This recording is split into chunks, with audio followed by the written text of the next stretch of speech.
Acordei cedo naquele sábado.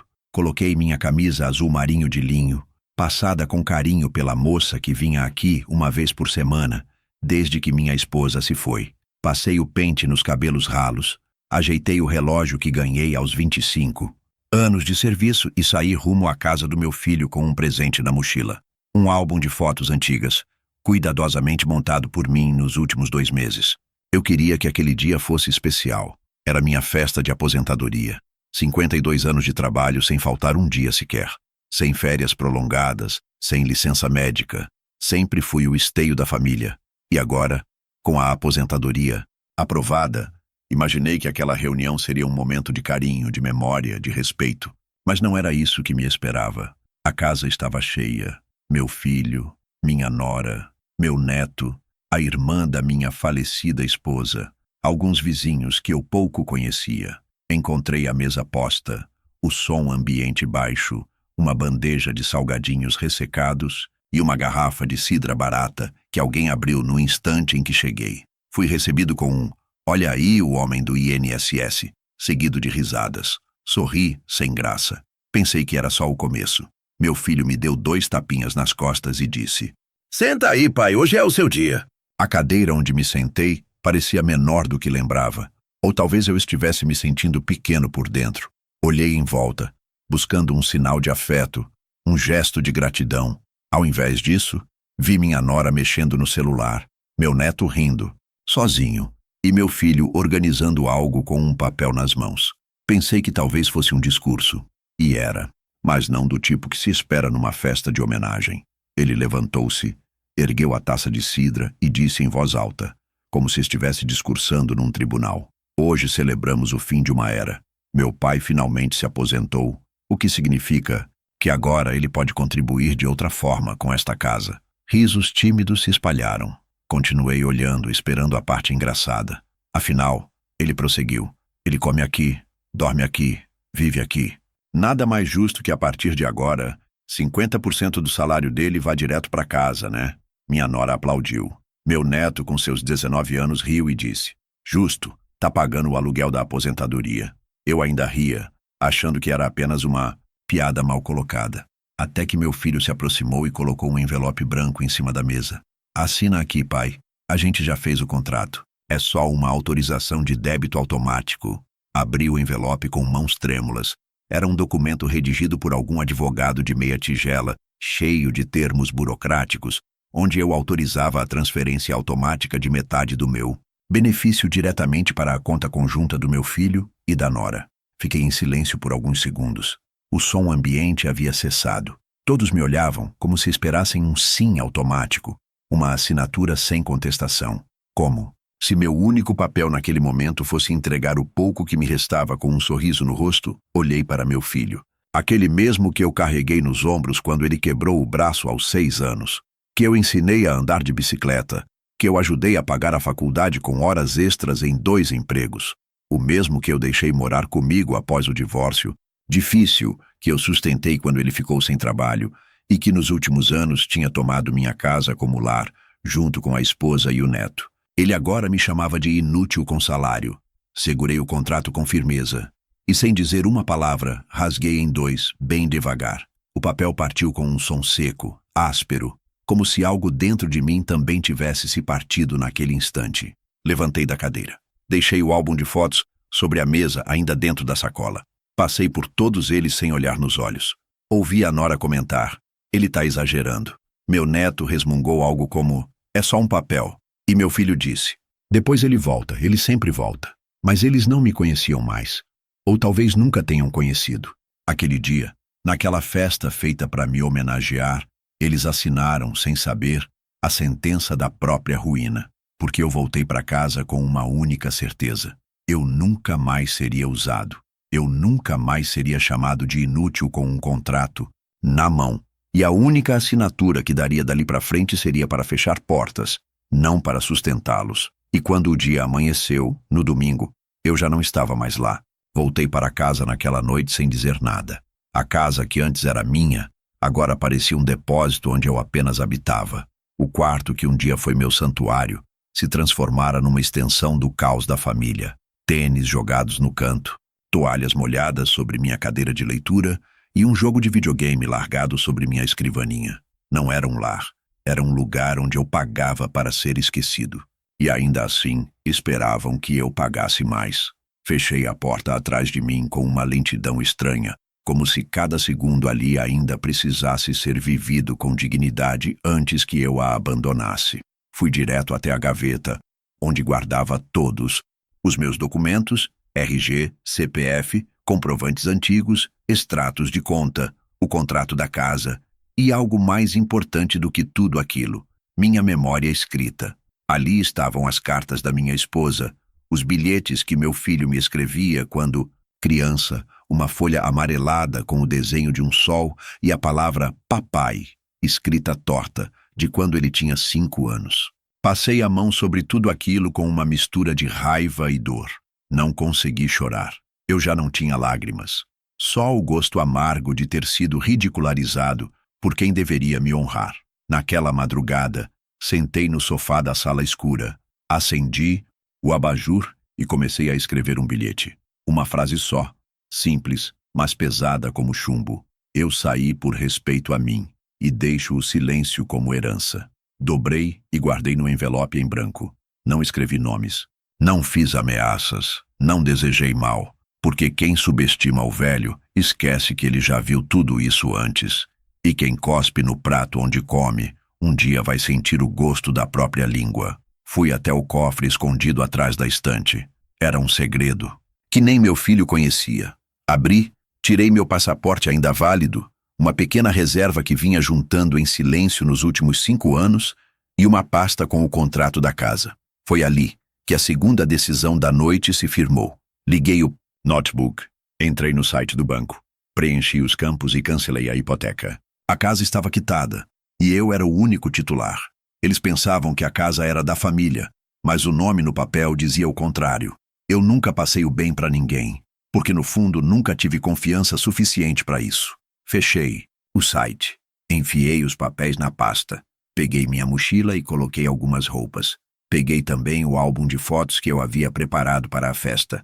Ainda estava ali na sacola, intacto. Não tive coragem de jogá-lo fora, mas decidi que ele me acompanharia, não por nostalgia, mas como prova de que eu tentei, porque ninguém pode dizer que eu não tentei. Deixei a casa às 4h17 da manhã, com o silêncio como cúmplice. Peguei um táxi até o terminal rodoviário.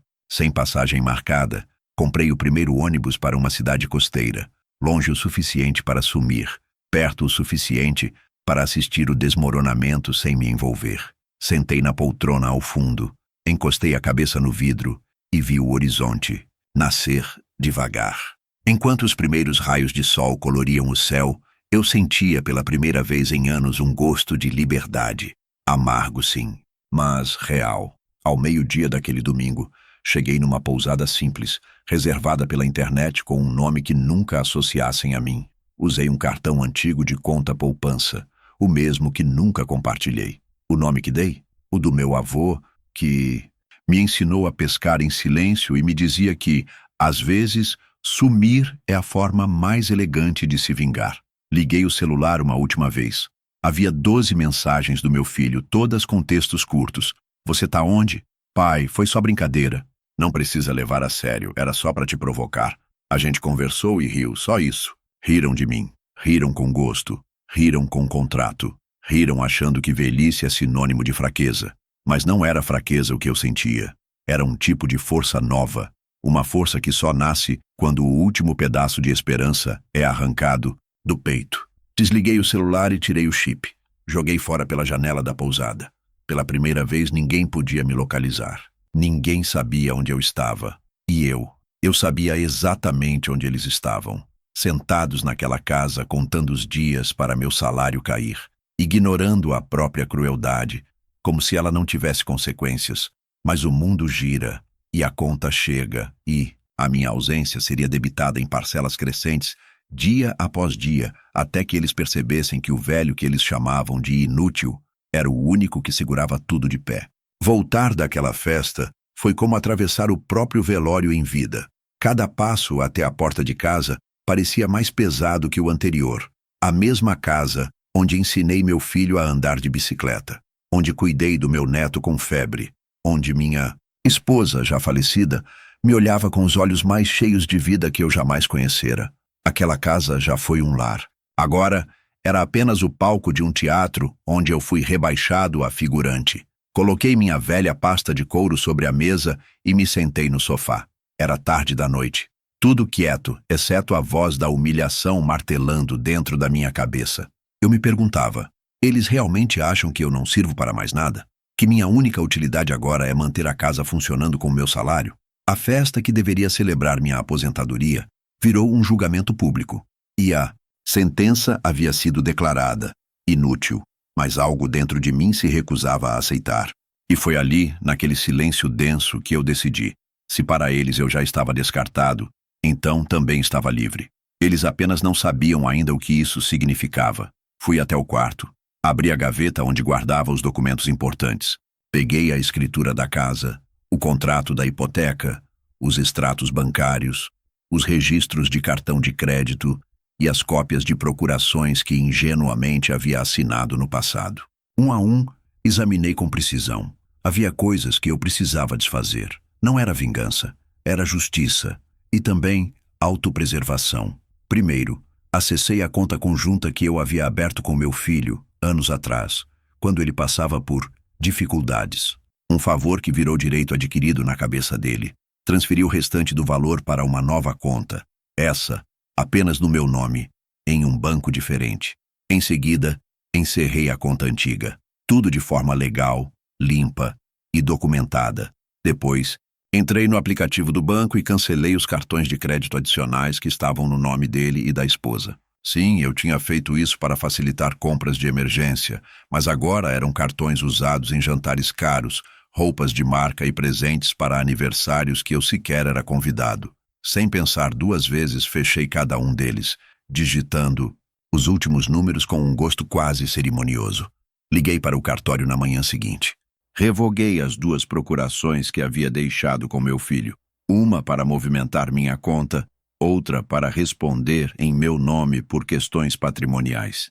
A funcionária do outro lado da linha nem reagiu. Era apenas mais um idoso fazendo algo que deveria ter feito antes.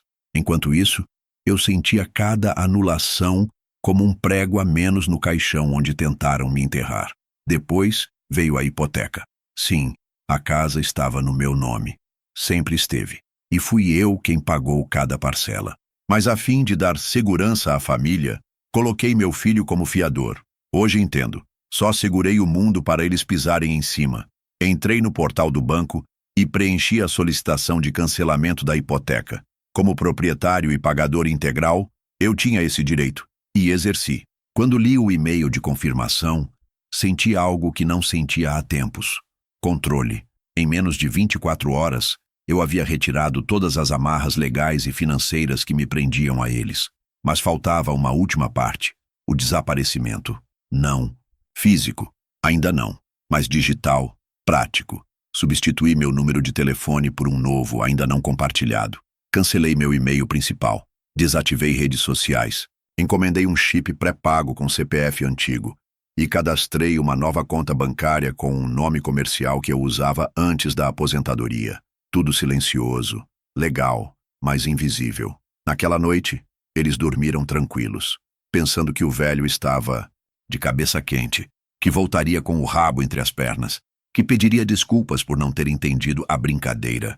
Mas o que eles não sabiam é que naquela mesma noite, o velho estava reorganizando o tabuleiro inteiro. Antes de dormir, sentei na varanda da casa. Não olhei para dentro. Não queria ver os rostos que riram da minha ruína. Observei o céu, as estrelas, e pensei, a liberdade dói no começo, mas é o único caminho onde a alma respira. Quando o sol nasceu, todas as mudanças já estavam feitas. Os acessos cortados, os laços desfeitos, os registros limpos. Eu era de novo, apenas eu, sem dívidas emocionais, sem correntes bancárias, sem rastros. No espelho, vi um homem velho, sim, cabelos ralos, olhos marcados pelo tempo. Mas vi também um homem de pé, com a coluna ereta de quem não precisa gritar para ser ouvido, porque o silêncio fala por si. Na casa, ninguém desconfiava. Ainda. Mas bastaria o primeiro café da manhã para o castelo desabar, e eu já estaria longe demais para ser culpado. O dia amanheceu como qualquer outro, mas só para quem não dependia de mim. Acordei antes do sol nascer, como sempre fiz, só que dessa vez, não para preparar café, nem para cuidar do jardim ou levar o lixo da casa da família para a rua.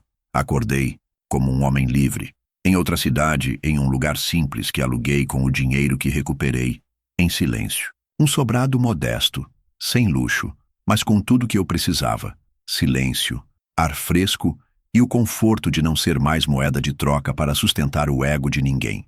Enquanto eu tomava um café forte e lia um jornal velho, imaginava o que estaria acontecendo naquele exato momento do outro lado. Sabia que não demoraria muito. Eles estavam acostumados com facilidade, com os botões que sempre funcionavam, os cartões que nunca recusavam, as contas que se pagavam sozinhas e a certeza de que o velho sempre resolveria tudo. O relógio passou das 7 horas, e no que imaginei ser a primeira rotina da manhã, minha nora provavelmente já estava no aplicativo do banco, conferindo se o depósito automático do meu benefício havia caído. Mas agora o acesso dela não funcionava. Tente 1, 2, 3 vezes. Nada. O aplicativo bloqueia por segurança. Ela reinicia o celular. Tenta novamente. E então, talvez, já com a sobrancelha arqueada, liga para o filho, meu filho, aquele que em plena festa de aposentadoria teve coragem de me expor como um peso morto. Ele também tenta. O cartão dele, aquele que estava vinculado à minha conta, é recusado no posto de gasolina. A transação não autorizada. Outra tentativa. Outro erro. Ele checa a conta conjunta. No celular, mensagem de acesso negado. Liga para o banco. A atendente, com tom educado porém impessoal, informa que a conta foi encerrada e todos os produtos vinculados foram cancelados. Ele tenta argumentar, mas meu pai... E a resposta vem seca. A conta era no nome dele. Ele solicitou o encerramento pessoalmente. Silêncio do outro lado da linha. E então vem a pergunta inevitável. O senhor não sabia? O pânico começa a se espalhar na cozinha. A geladeira ainda está cheia. O café ainda está quente. O neto ainda sorri, mas o ar já mudou. A normalidade começa a tremer. Os olhos se encontram em silêncio. A nora pergunta o que está acontecendo. Ele diz que não sabe, que deve ter sido um engano. Mas o coração já acelera, porque no fundo ele sabe. Ele lembra da festa, lembra da piada de mau gosto transformada em discurso, lembra do contrato que eu rasguei com as mãos trêmulas, mas firmes. Tentam acessar os cartões. Nada. Vão ao banco pessoalmente. Lá, encontram portas abertas, mas informações fechadas. Nenhum deles tem mais autorização para nada. Nem extrato, nem saldo, nem movimentações. Tudo foi legalmente blindado. O gerente apenas diz: seu pai fez as alterações dentro da lei. Está tudo regularizado. Não posso ajudá-los. O neto pergunta inocente: aconteceu alguma coisa com o vovô? E ali, naquele instante, talvez tenha sido a primeira vez que a ficha caiu. Eu não estava mais ali. Não era mais parte daquele enredo de conveniência. Pela primeira vez, meu filho teve que encarar o que significava viver sem o apoio que sempre jurou desprezar, mas usava sem pudor. Enquanto isso, eu terminava minha leitura, observando um beija-flor que vinha visitar a varanda. Era como se até a natureza me desse boas-vindas à liberdade. Não havia raiva, havia justiça. Mais tarde, recebi a primeira notificação em meu novo celular, uma tentativa de contato, de um número que antes era salvo como filho. Agora não tinha nome, só número, e já somavam 4 chamadas não atendidas. Eles ainda achavam que era um mal-entendido, que bastava me encontrar e explicar, que eu voltaria para casa, sentaria à mesa, pediria desculpas e devolveria os acessos, como um velho dócil que não sabe viver sozinho. Mas eles não entenderam ainda que o velho já estava vivo pela primeira vez. À noite, a nora ligou chorando. O tom da voz na caixa postal era de desespero abafado. A gente precisa falar. Foi mal, tá? Foi só uma brincadeira, você sabe. Não leve a sério. Por favor, precisamos resolver isso. Resolvi não responder, porque já estava resolvido. Eles me deram uma festa para me descartar como um móvel velho. Eu dei a eles um início de mês sem fundos, sem privilégios e, principalmente, sem garantias. O jogo virou, mas sem gritos, sem escândalos, só silêncio, e esse silêncio, eu sabia, seria o som mais alto que eles já ouviram. No segundo dia, o silêncio da manhã foi quebrado não por pedidos de desculpas, mas por notificações, cartas, ligações, alertas do banco, e-mails automáticos. Aquela bela casa onde meu filho se gabava de receber amigos e onde minha nora exibia seus móveis de revista, havia sido sustentada por uma única base silenciosa, meu nome como fiador. E foi exatamente essa base que eu retirei, como quem puxa o último tijolo de uma parede podre. A ligação veio às 10 horas da manhã. O banco não demorou a cumprir os protocolos. Seu Antônio retirou seu nome como garantidor da hipoteca. A frase chegou até eles como um estalo seco no meio da testa. Meu filho tentou argumentar, mas a casa é nossa. A atendente apenas respondeu, ela está em nome da sua esposa, mas o financiamento foi concedido porque o pai dela assumiu como fiador. Sem ele, precisamos reavaliar o contrato. E, tecnicamente, a garantia da hipoteca não existe mais. Tecnicalidades. Aquelas palavras que antes pareciam distantes, burocráticas, agora tinham peso. Sem o meu nome, o contrato perdia estabilidade. A taxa de juros se tornava flutuante. A prestação dobrava. A revisão de crédito seria feita em até 72 horas. E se não fosse aprovado, a casa poderia ir a leilão. O lar deles, a fortaleza onde me chamaram de inútil diante dos convidados, era um castelo de cartas. E eu havia soprado. Minha nora gritou. Literalmente. A vizinhança ouviu. O neto se trancou no quarto. O filho, com o rosto pálido, percebeu que a segurança era apenas fachada. Ele não pode fazer isso, ele dizia, mas podia. E fiz. Tudo dentro da lei, sem deixar rastros sujos. Eu não queria vingança destrutiva. Eu queria equilíbrio. E para equilibrar as contas da dignidade, precisei cortar onde doía. Enquanto isso, eu estava sentado em uma praça qualquer, tomando um café barato e observando uma senhora alimentando pombos. Era assim que eu me sentia agora. Fora do espetáculo, mas finalmente em paz. Não precisava mais pagar para ser humilhado. Não precisava mais sustentar festas nas quais eu era o alvo da piada. E, principalmente, não precisava mais carregar um sobrenome que esquecia de mim quando o assunto era respeito. No fim do dia, outra ligação. Era meu filho. Atendi? Não. Eu apenas li a transcrição da mensagem de voz. Pai, aconteceu uma coisa aqui com a casa. A gente está tentando resolver. Mas parece que você saiu do contrato. Não sei o que está rolando. Só queria entender. Liga para mim, por favor. Só queria entender. Essa frase ecoou na minha mente. Porque era exatamente o que eu queria naquela festa. Entender. Entender por que alguém que foi criado com tudo o que podia oferecer havia se tornado alguém capaz de olhar nos meus olhos e dizer diante da esposa e do filho: agora que você está velho, vai sustentar a casa com o resto do que tem. E receber aplausos por isso. Mas agora, era ele quem queria entender. Como era viver com medo de perder o que antes parecia garantido. Como era caminhar pelos corredores da própria casa e se perguntar se dali a 3 meses, aquilo ainda seria sua casa. Como era abrir a geladeira e pensar 2 vezes antes de comprar carne. Como era ter a conta da escola do filho pendente. Como era, enfim, sentir o peso que eu carreguei por décadas. Só que sem o direito de me chamar de inútil. No 3º dia, o banco informou que haveria uma vistoria na casa. Isso os fez entrar em pânico. A nora ligou para o pai, um homem, que há anos estava distante e sem condições de ajudar. Ligou para o sogro. Nada. Tentaram um empréstimo emergencial. Recusado. Sem o meu histórico de crédito vinculado, eles eram apenas mais um casal endividado com histórico de gastos acima da renda. A ficha caiu, mas tarde demais.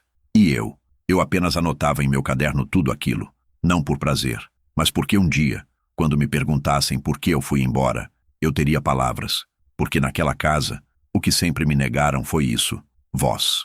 Me tratavam como um recurso, um fundo de emergência com pernas. Quando eu disse não, perceberam que o sim nunca foi obrigatório, foi escolha, e eu escolhi parar. Na manhã seguinte, mais notificações. Revisão de contrato iniciada. Garantia cancelada. Pagamento antecipado exigido. Risco de execução hipotecária. As palavras eram frias, mas o impacto era quente. Era ali que o império emocional desmoronava. O mesmo filho que me chamou de inútil, agora chamava por mim. A mesma nora que aplaudiu minha humilhação, agora chorava pela casa. O mesmo neto que sorriu enquanto eu era ridicularizado, agora ouvia seus pais brigando na sala sobre contas, dívidas e prazos. E eu só observava, porque no fundo, eles nunca precisaram do meu dinheiro. Eles precisavam do meu respeito. E quando o jogaram fora, levaram junto a única coisa que sustentava tudo. Aquilo, minha vontade de ficar. Na manhã do quarto dia, o silêncio da casa deles já não era o mesmo. Não era mais silêncio de rotina confortável. Era silêncio de tensão, de incerteza, de quem tenta fingir que está tudo bem quando a estrutura interna já está desmoronando. Os tapetes caros não abafavam mais os gritos. As paredes bem pintadas não escondiam mais os olhares de desespero.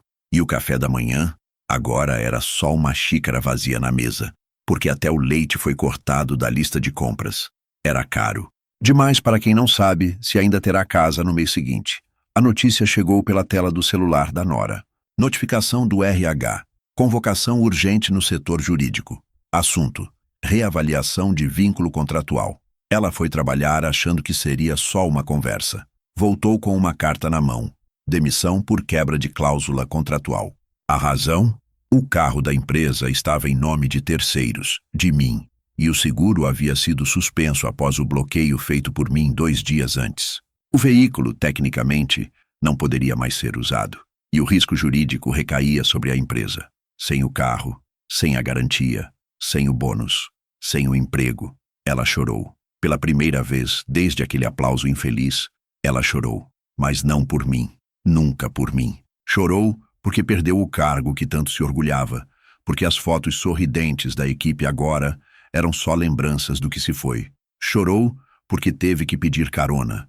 Chorou porque teve que cancelar a assinatura do salão. Mas não chorou porque me feriu. Só chorou porque agora doía nela. Enquanto isso, meu filho tentava salvar a imagem profissional que ainda lhe restava. Mas o mundo, diferente da família, cobra rápido. Ele trabalhava em um setor onde crédito, confiança e nome limpo eram essenciais. E bastaram 2 dias sem acesso às contas conjuntas, sem fluxo de caixa vindo do velho pai, para que a máscara começasse a cair. Chegaram os primeiros e-mails de clientes preocupados com atrasos. Notificações de inadimplência. Uma reunião de emergência foi convocada. Colegas se afastaram. O chefe pediu explicações. E ele não tinha. O que ele podia dizer? Meu pai sumiu com o dinheiro que ele me dava? Dizer isso seria assumir que por trás de sua falsa postura de sucesso havia um homem dependente da aposentadoria de outro. A reputação escorreu pelos dedos como areia molhada. O nome dele, antes visto como sinônimo de estabilidade e ascensão, agora aparecia nos grupos de funcionários como o cara que levou o calote da própria família. A vergonha não foi pública como foi a minha, mas foi mais dolorosa, porque ele percebeu que, quando o dinheiro para, os bajuladores também param. A nora começou a ouvir comentários na escola do neto. Ouvi dizer que o carro foi recolhido. Dizem que a casa vai a leilão. Estão dizendo que o sogro sumiu. Sim, eu sumi, mas deixei rastros, não para machucá-los, mas para que percebessem, passo a passo, o que construíram com a arrogância. Porque agora não era mais uma questão de sustento. Era identidade. Tudo o que eles mostravam para o mundo estava vinculado ao que eu oferecia em silêncio. E quando retirei isso, tudo revelou sua fragilidade. O neto, garoto de 14 anos, começou a sentir o impacto. Não podia mais renovar a matrícula na escola bilíngue. A mensalidade era debitada da minha conta. O convênio médico também. Ele me mandou uma mensagem. Vô, a escola disse que a mensalidade não caiu. O que aconteceu? Eu li, respirei, fundo. Não respondi, porque ainda não era hora. Ainda havia muito para cair. Naquela noite, o jantar foi feito com o que restava na despensa. O ar-condicionado foi desligado. A TV ficou muda, sem energia por horas, por causa de uma fatura atrasada. E eles começaram a entender o que era a ausência. Não só de dinheiro, mas de presença, porque minha ausência era pedagógica. Era a resposta que eles nunca aceitaram ouvir antes. Quando me chamaram de inútil, não sabiam o peso da palavra. Agora sentiam cada sílaba como um tijolo na garganta. Enquanto isso, eu estava escrevendo um capítulo novo do meu diário, uma memória clara daquela festa, a foto que tiraram naquele dia, com a faixa escrita "Parabéns, aposentado", e os rostos rindo ao fundo, agora ganhava uma nova legenda: o dia em que deixei de ser banco e me tornei ser humano. Lá fora, na varanda da minha nova casa, o som do vento era minha resposta. Não precisava gritar, não precisava me explicar. Cada notificação que eles recebiam era uma lembrança de que quem sustenta merece respeito, e quem pisa em quem sustenta constrói o próprio abismo. Na manhã do 5º dia, a casa deles amanheceu como um campo de escombros invisíveis. Ninguém falava, ninguém sorria. Até o neto, antes sempre com o celular na mão, agora estava calado, sentado na ponta do sofá, encarando o chão como se estivesse esperando que alguma resposta brotasse dali. As chamadas continuavam. O número no meu celular era sempre o mesmo, o do meu filho. Às vezes ele deixava recados, às vezes só respirava, às vezes chorava. Mas eu sabia que ainda faltava uma peça nesse quebra-cabeça. Algo que eles precisavam encontrar. Ou talvez algo que eu sabia que iriam encontrar. Deixei ali por um motivo. O envelope, branco, grosso, escrito à mão, com minha caligrafia antiga, aquela que minha esposa sempre dizia que parecia letra de cartório. Somente quando entenderem o que é perder, dizia a capa. Guardei ele no livro de receitas da família, aquele velho caderno de capa dura com respingos de óleo, farinha grudada nas páginas e receitas rabiscadas com caneta azul. Era o livro da minha esposa antes dela nos deixar. A nora nunca cozinhava, nunca sequer abriu aquele caderno, mas depois do caos, ela procurava desesperadamente receitas baratas para fazer alguma coisa que alimentasse todos por menos de R$ 20. E então, ao folhear a página do bolo de cenoura sem fermento, ela viu o envelope cair. Levantou como se tivesse visto um fantasma. Era minha letra, e o fato de estar ali, naquele lugar tão específico, fazia parecer que tudo tinha sido planejado com precisão cirúrgica. E foi, dentro, uma única carta. Escrevi na 3ª noite, com calma, sem raiva, mas com tudo o que nunca tive coragem de dizer em voz alta. Não xinguei, não acusei, mas também não perdoei, porque o perdão às vezes precisa vir depois da compreensão. E eles ainda estavam longe disso. Na carta eu disse: vocês me aplaudiram quando me chamaram de inútil, mas não sabiam que aquele momento era o retrato fiel daquilo que sempre foi silenciosamente real. Eu era útil apenas quando era conveniente, quando pagava, quando doava, quando calava, quando dizia sim. Nunca fui convidado para um jantar por carinho. Nunca recebi um abraço sem segundas intenções. E no dia em que deixei de oferecer algo material, me ofereceram de volta um contrato. E palmas. Continuei. Não fugi por raiva. Não sumi por orgulho. Eu fui embora para salvar o que restava de mim, para lembrar a mim mesmo que ainda sou gente, que ainda tenho valor. Vocês não me mataram, mas fizeram de tudo para que eu esquecesse que estava vivo. Dentro do envelope havia também uma cópia da escritura da casa, com um carimbo claro, cancelada. A hipoteca em meu nome havia sido encerrada antes da fuga. Eu era o fiador, eu era o responsável. E ao cancelar minha responsabilidade, arrastei com isso a segurança jurídica da casa. O papel era a prova de que tudo o que pareciam possuir nunca foi realmente deles. Era meu, e agora era de volta ao mundo. A nora tremia com o papel na mão. O filho, ao ler a carta, sentou-se no chão como se o peso das palavras o tivesse esmagado. O neto se retirou do cômodo em silêncio. Pela primeira vez, ninguém gritou, ninguém argumentou, ninguém me chamou de dramático, porque ali, naquele envelope, estava o retrato final. Eu os deixei não como vingança, mas como resposta, porque amor sem respeito é só teatro, e eu cansei de atuar no palco deles. O livro de receitas permaneceu aberto sobre a mesa como um altar. A carta ficou ali, mas o envelope, esse, a nora levou para o quarto. Talvez para esconder, talvez para reler, talvez para nunca mais esquecer. Enquanto isso, no meu novo lar, o som do vento entrava pela janela da cozinha. A chaleira assobiava devagar, E eu, de pijama simples e chinelos gastos, terminava de escrever mais uma página do meu diário. Lá fora, o mundo seguia. E aqui dentro, eu também. Naquela noite, dormi em paz. Porque às vezes, o que a gente precisa não é vingança nem reconhecimento. É silêncio. E a certeza de que, por fim, colocamos tudo no lugar. A primeira manhã sem eles foi diferente de tudo. Acordei antes do sol, sem despertador, sem barulho de mensagens no celular, sem reclamações atravessadas vindas da sala. Apenas o som de pássaros e o farfalhar das folhas na árvore da frente. Minha nova casa era simples. Um pequeno chalé de tijolos crus, escondido no interior de uma cidade onde meu nome não significava nada. E talvez, finalmente, isso fosse uma bênção. Comprei o terreno em segredo meses antes da aposentadoria, como quem sonha com um futuro que talvez nunca venha. Fiz tudo devagar, sem pressa, como se cada tijolo fosse uma lembrança enterrada. Era um refúgio e, ao mesmo tempo, um recomeço. Eu não sabia quando viria para cá, mas sempre soube que um dia precisaria. A rede, esticada entre duas colunas de madeira na varanda, era o primeiro presente que me dei. Não era cara, nem bonita, mas era minha. E naquele primeiro dia, sentei ali com uma caneca de café forte, vendo a fumaça subir, como se fosse a alma das palavras que eu nunca disse. Era um café diferente, amargo, honesto, feito por mim e para mim. As horas passavam lentas, e pela primeira vez, isso era bom.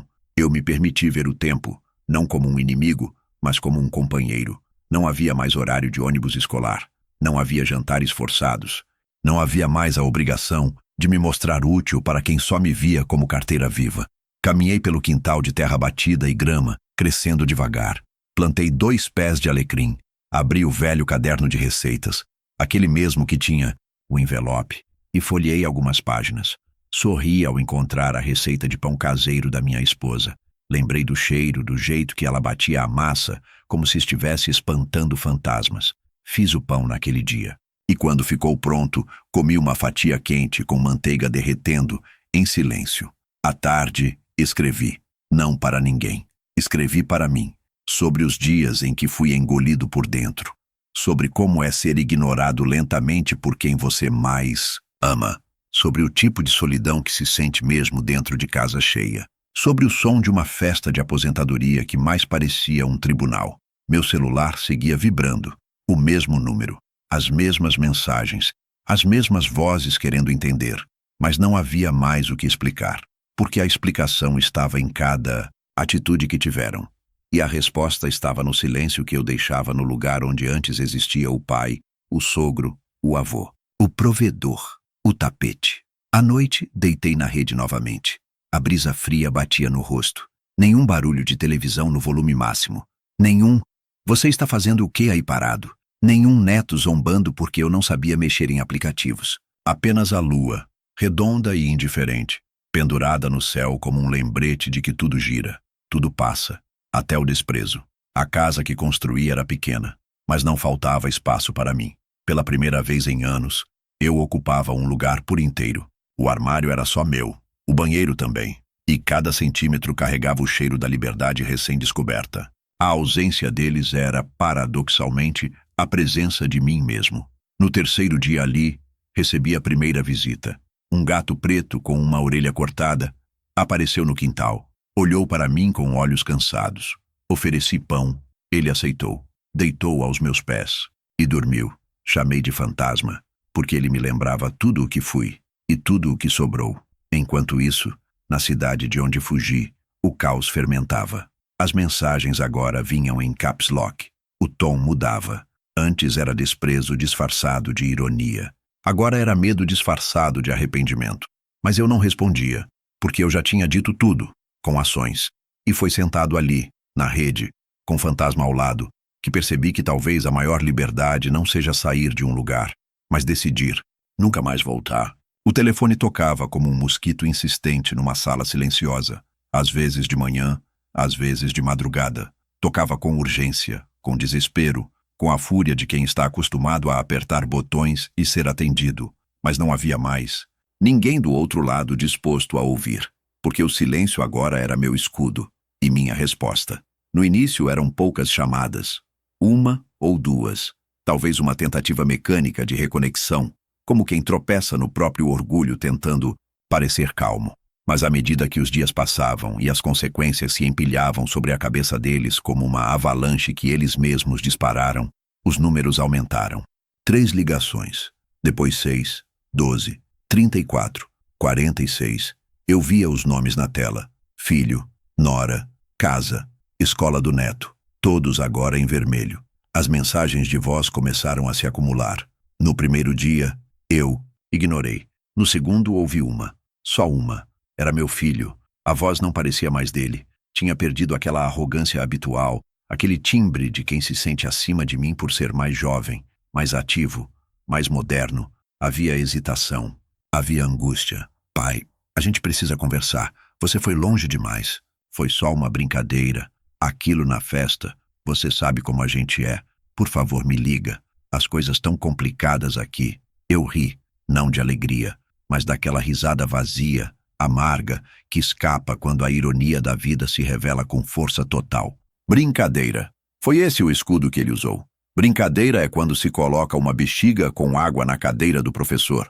Não quando se rasga a dignidade de um pai em praça pública, diante de toda a família, com um contrato impresso e a palavra inútil, dita com um sorriso. Continuei ouvindo. A próxima mensagem foi da nora. Chorava, fungava, tentava parecer emocionada, mas a emoção dela não me atravessava mais. Era artificial, desesperada, sim, mas não por mim. Pelo carro que não podia mais usar, pela casa que agora estava sob ameaça, pela instabilidade, pela vergonha. O senhor sabe que a gente depende do senhor. O senhor sabe, a gente sempre foi uma família. Por favor, conversa com a gente. O Gabriel está arrasado. Gabriel, meu neto. O mesmo que sorriu quando me chamaram de inútil. O mesmo que aplaudiu quando me apresentaram aquele maldito contrato. Uma criança que aprendeu cedo demais que o valor de uma pessoa se mede pelo que ela ainda pode pagar, e não pelo que ela já deu. A terceira mensagem foi dele. A voz era baixa, lenta, como se finalmente tivesse entendido o que estava acontecendo. Me desculpa. Eu só ri porque vi minha mãe rindo. Eu não achei engraçado de verdade. Eu sinto sua falta. Fechei o celular. Não por raiva, mas porque aquelas palavras, embora tardias, batiam contra um coração que levou pancadas demais em silêncio e já não sangrava por qualquer corte superficial. A campainha nunca tocou. Eles não sabiam onde eu estava. E isso era proposital, porque pela primeira vez em décadas, eu não queria ser encontrado. Eu era o homem invisível que finalmente escolheu a própria sombra como companhia. E minha sombra não me cobrava aluguel, nem pedia senhas, nem assinava contratos em meu nome. As mensagens continuaram. Algumas raivosas, outras dramáticas. Em uma delas, meu filho gritou: "Você vai deixar sua família assim? Vai fugir? Vai se esconder como um covarde?" Aquilo quase me fez rir de novo. Covarde? O homem que passou a vida sustentando, aguentando, ouvindo calado, engolindo o desprezo disfarçado de piada. Covarde foi o silêncio dele quando me entregaram aquele papel ridículo, com cláusulas e assinaturas, enquanto minha dignidade escorria pelo chão do salão de festas. Eu não estava fugindo. Estava apenas não voltando. Há uma diferença imensa entre não ser encontrado e não querer ser achado. Passei o resto do dia escrevendo. As páginas do meu caderno se enchiam com lembranças, reflexões, pequenas crônicas do tempo que desperdicei tentando ser visto. E percebi, ali na varanda, com o sol se pondo atrás da serra e fantasma ronronando aos meus pés, que havia mais paz no meu exílio voluntário do que em todos os natais forçados que passei com aquela família. Na última mensagem do dia, meu filho chorava. Chorava mesmo. Dava para ouvir. Pai, eu errei. Eu juro que errei. Eu não pensei. Eu só queria que todo mundo visse como eu estava no controle. Me perdoa. Por favor. Me perdoa. Não respondi. Não por vingança. Mas porque o perdão às vezes precisa do silêncio para se tornar lição. E naquela noite, apaguei todas as mensagens. Uma por uma. Não para esquecer, mas para libertar. Quando o telefone parou de tocar, quando a caixa de mensagens finalmente ficou vazia, quando até os insistentes toques desesperados de madrugada cessaram, eu soube. O silêncio havia feito o que nenhuma palavra conseguiria. Não era mais fuga, nem resistência. Era a resposta.